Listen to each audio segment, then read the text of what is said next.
Nu mai văzut? No, bine, o să vă vedeți atunci. Am intrat pe OMTV numai să le cânt. Pot să-mi fac o cruce pentru că sunt sfânt. Boticașul cică cel mai bleană de pe pământ. Și poate că se pierde ca vorba în vânt.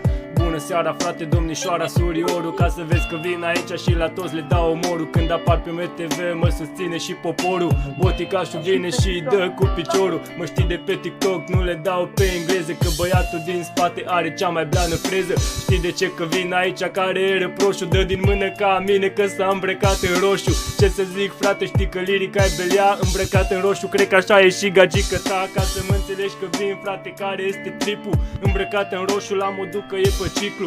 Boticașul vine și face demonstrație. Fata nu-i pe ciclu, e la menstruație. Prima dată 12 ani. Acum băiatul mă filmează ca să-și mai facă și el vreo 12 fani. Ca să vezi ce bine sună, uite cum vin. Dau în continuare, dau cu pace și mă